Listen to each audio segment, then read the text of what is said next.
Radio Indore से प्रस्तुत है दैनिक समाचार। मध्य प्रदेश में बेहतर चिकित्सा व्यवस्था से कोरोना संक्रमित मरीजों के स्वस्थ होने का प्रतिशत 71.1% हो गया है।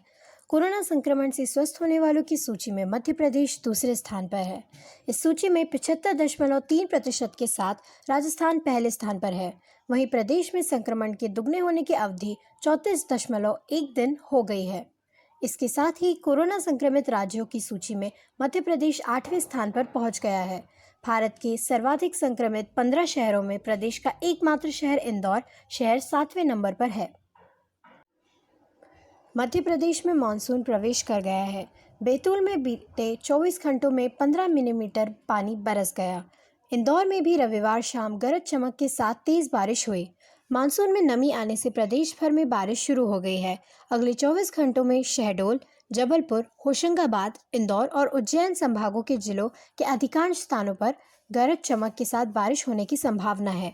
मौसम विभाग ने अलीराजपुर, बड़वानी, बैतूल, खंडवा, खरगोन, झाबुआ, अनूपपुर, हरदा, डिंडोरी, जबलपुर, नरसिंहपुर, छिंदवाड़ा और सिवनी में कहीं-कहीं भारी बारिश की चेतावनी जारी की है।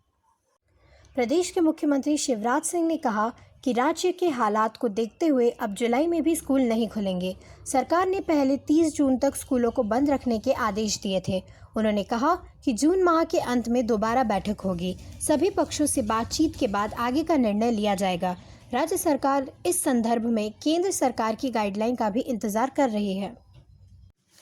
कोरोना संक्रमण के बढ़ते मामलों को देखते हुए केंद्रीय स्वास्थ्य मंत्री ने कोविड-19 की जांच चिकित्सा में एक नई दवाई को शामिल करने का फैसला किया है।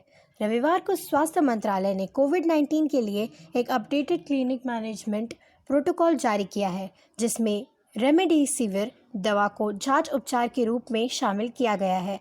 हालांकि इसका इस्तेमाल आपातकाल की स्थिति में ही किया जा सकेगा। स्वास्थ्य मंत्रालय ने अब अपने संशोधित क्लिनिकल मैनेजमेंट प्रोटोकॉल में कहा कि मलेरिया रोधी दवा हाइड्रोक्सीक्लोरोक्वीन को केवल बीमारी के प्रारंभिक चरण में ही इस्तेमाल किया जाना चाहिए।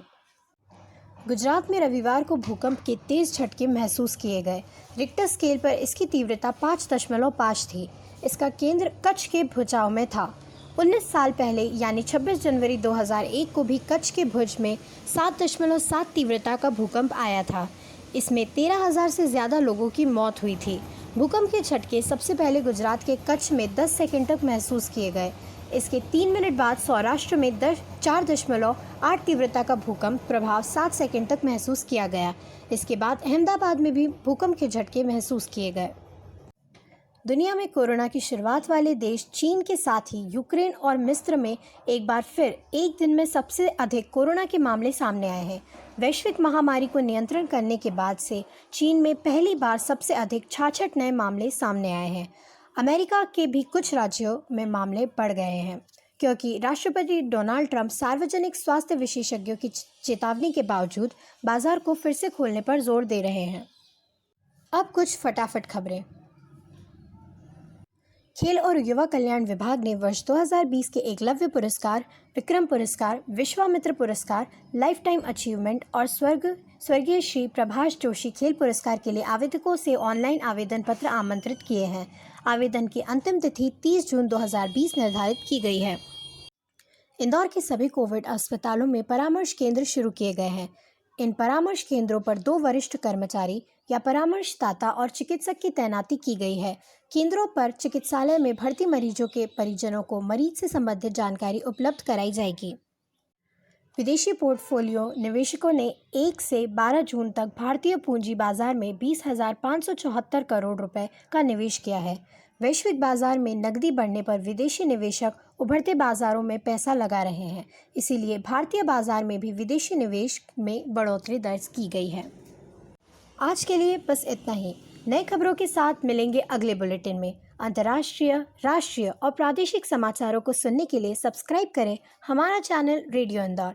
जय हिंद, जय भारत।